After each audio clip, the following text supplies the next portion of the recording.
Thank you, Srikanji. Now I have pleasure of introducing Swamiji, and I think most of you know him. But we are going to do a small introduction, and we're going to felicitate Swamiji, and I will ask Srikanji to please do the honors. So, as most of you know, Param Pujanya Swami Chidananda ji, he is a distinguished scholar of Advaita Vedanta and prominent spiritual leader. Swamiji accepted sannyas diksha in 1989. In 1992, Swamiji established Advaita Ashram in Kolathur, Kerala, and as a sanctuary for deep spiritual inquiry. As a founder and managing trustee of Sri Shankara Charitable Trust, he oversees 12 branches nationwide and disseminating teaching of Sanatana Dharma and Vedanta. A globally recognized orator, Swamiji has conducted lectures and camps all over globe, 15 different countries, bridging gap between traditional wisdom and modern academia. Swamiji also serves as a visiting professor of Sanatana Dharma at the chair of Sanatana Dharma Studies in the University of Calcutta. His intellectual legacy, he has published more than 60 books, and he is now expanding his mission to USA by establishing SAGE, which is Sankara Advaita Ashram of Global Enlightenment. It's a non-profit organization in California, and SAGE is a modern sanctuary where timeless truth of Adi Shankaracharya becomes a practical tool for navigating today's fast-paced world. Now we request Swamiji to address the gathering.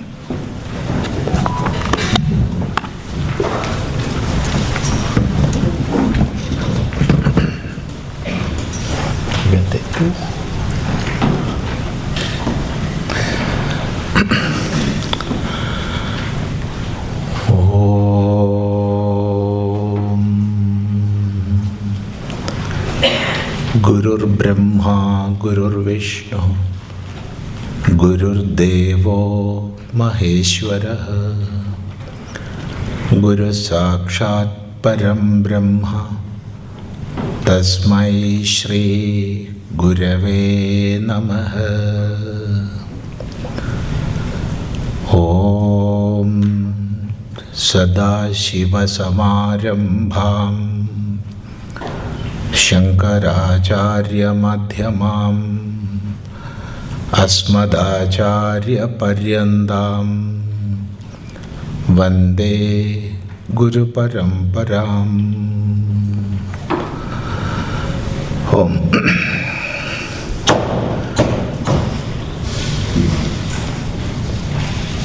We all are in this global conference on Dharma in Digital Age, organized by Dharma Civilization Foundation.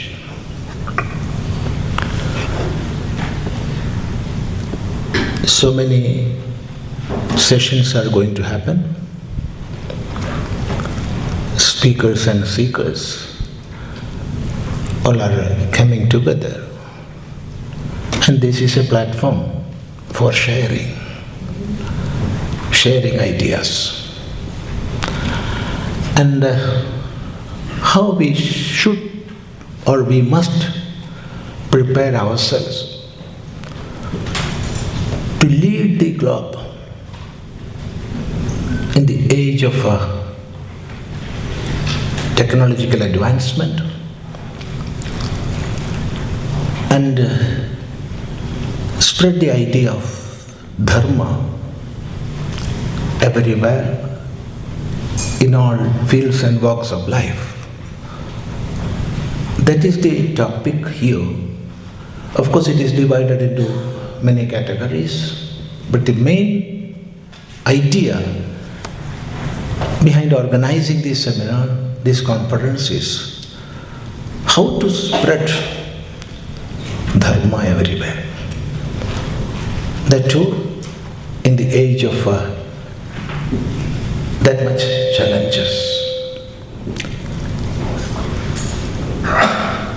See, First of all,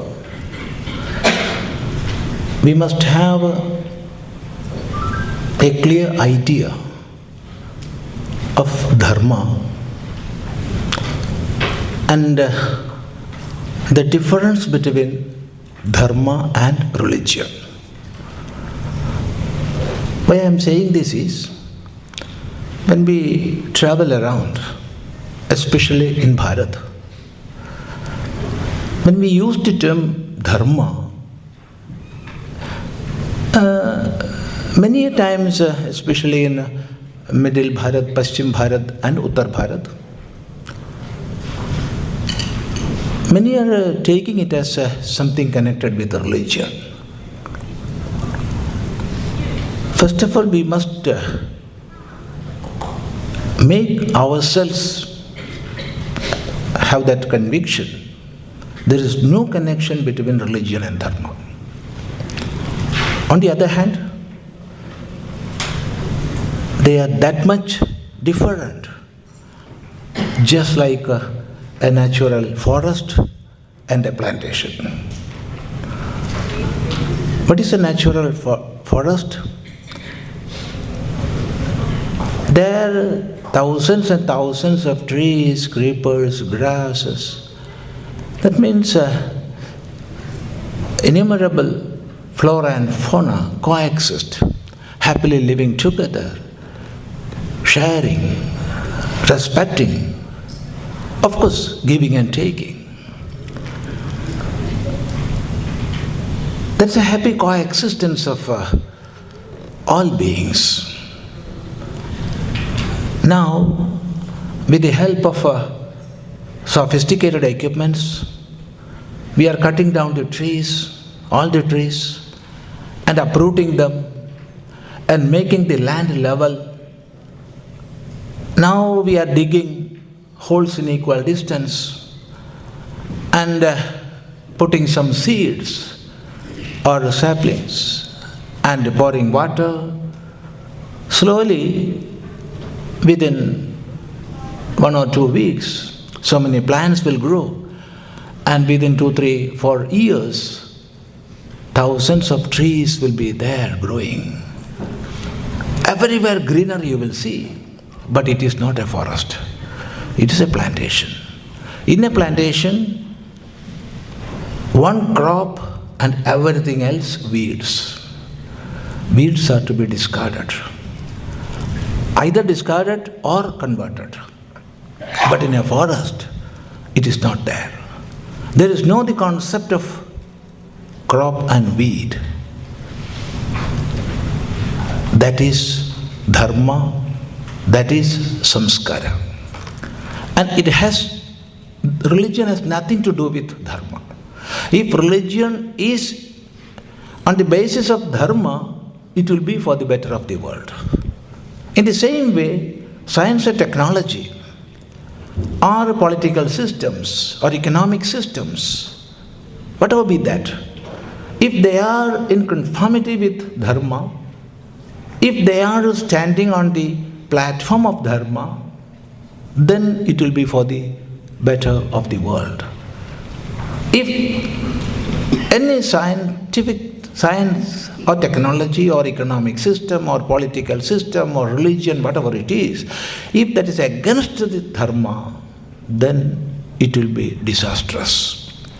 So we have to teach the world, in whichever field we are working, this concept of dharma. And it is that which is holding everything together. While defining dharma, Bhagavan Bhashyakara, it's a long definition, I am not going to explain that. But the first word Bhagavan Bhashyakara uses is Jagatasthiti Karanam. The definition is Jagatasthiti Karanam Praninam Sakshad Abhyudaya Nishrayasa Hetuhu Yaha Saha Dharma. That is the definition. But the first part is Jagatasthiti Karanam. It is a cause for the sustenance of the Jagat, the world, the society. So dharma is that which is sustaining the society. Then what is dharma? If you are saying it has no connection with religion, but it is. See, the Shabda Dharma comes from the Dhatu Dhr Dharane and Dhr Dharana Poshanayoho. From these two dhatus we can derive the Shabda Dharma. When we analyze, it would mean that which is holding everything together. Anena dharyate sarvam iti dharma. By which everything are held together. That is dharma. See, from microscopic beings, or still down you go, from subatomic particles to the grossest universe. What is the limit of the universe? We do not know. Nowadays we are using the term multiverse, and there is nothing new for us, because in Lalita Sahasranama we can see the name of Bhagavati as Aneka Koti Brahmanda Janani. Or in the Shiva Sahasranama we can see the name of Bhagavan as Ananta Koti Brahmanda Nayakaha. There are innumerable crores of Brahmandas. And within one Brahmanda, how many galaxies are there, we do not know. In one galaxy, how many stars are there, we do not know. But we know this much. From the subatomic particle to the grossest universe or multiverse, whatever name you use, there is a rule, there is a scheme, or there is an order which is holding everything together. And that scheme, that order, that is called dharma. When we understand dharma in this way, it is more than universal. When, see, all the religions are faith-based. Of course, we must have faith. Without faith, we cannot sit here. We are sitting here only because we have faith. Why? How many tons and tons of weight on our top. But we are sitting here happily because we think the weight is distributed according to the engineering technology, and it is safe to sit here. Nobody asked any pilot before entering into a flight, do you have a certificate for flying? Are you qualified? Nobody here asked a loco pilot before entering into a train, do you have a license to run the train? No, we believe. We have faith in the system, and therefore we are living here. So in our life, faith is essential, we must have faith, but faith is not all. From faith we can begin, but basically human being is a questioning being. Everything he will question. Why, and why? Here is the greatness of Sanatana Dharma. Here is the greatness of Sanatana Dharma, and that is the space where we have to work in the world. Because now we are seeing more than 48% of people in US, that is, and Canada or Europe or Australia, wherever you go, more than 45% of people are saying we are non-religious. We are non-religious. Non-religious never means they are against the inquiry into the reality. No. They are not against inquiring the ultimate reality. No, they are not against that. They are fed up with the faith-based systems which never gives answers to the questions. Instead of that, always asking, believe and believe. No, it won't do. And that is why more than 45% are becoming non-religious. Here is the space. We have to spread the message of Dharma. Why? Show to the world, especially show to the youngsters. All our Shastras are in the form of questions and answers. Upanishads you take, or 18 Puranas you take, or Idihasas you take, or even Dharma Shastras, all are in the form of questions and answers.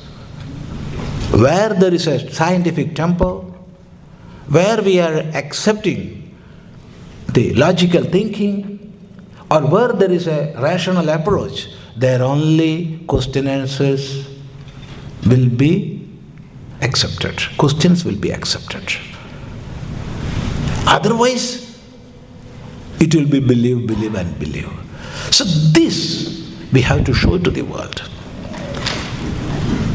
And not only that, in the digital age means in the age of developing science and technology, always science and technology was developing and it is developing and it will develop. See, Veda begins with Agnimele Purohitam. That means when human being invented using Agni, then started our I will not use because there is no apt word in English for samskara. You cannot translate samskara into English. You cannot translate dharma into English. So we have to use that word. So when this samskara began, with Agni it began. And from there you can see there was a constant development. So many sophistications came, one after another. When electricity was invented, and after that, when electronics came into our social life, much change happened. When computer came, when internet came, so much change happened. But the base of Sanatana Dharma is that much scientific, that much logical. We have no problems. We are not against any developing technology. On the contrary, on the other hand, we can teach the world with the help of modern technology and all the tenets of Vedanta and Sanatana Dharma.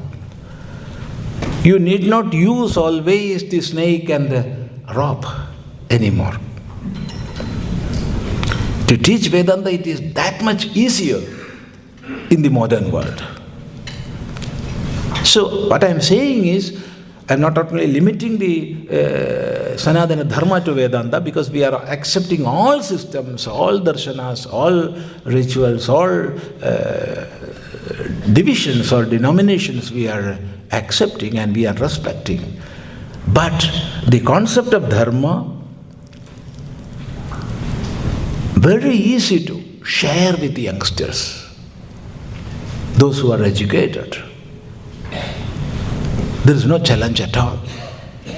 But the only thing is, we have to know their language. We have to adjust our wavelength with them. That is the only problem. If we are able to do that, we can do that. We can make tremendous changes in the world. I have no doubt at all. Because that is happening. Everywhere that is happening. Because there is an optimum limit for everything. So now the present day world is looking forward. What is next? What is next? Because, of course, so many amenities we have in life, and day by day we are getting more and more. But at the same time, bundle of tensions and stress, and considering the present day uncertainties as uncertainties. No, uncertainties were there always. Our grandfathers faced, our grandmothers faced those. And that is why we are here. So uncertainties were there all the time and it will be there. The world is like that. When there was one Sri Krishna, there were tens of thousands of asuras. When there was one Sri Rama, millions of Rakshasas were there. So the world is like this. World will be like this. We cannot change the world, but we can spread the message of Dharma, making use of the modern time and the technology we have today, and that is the way.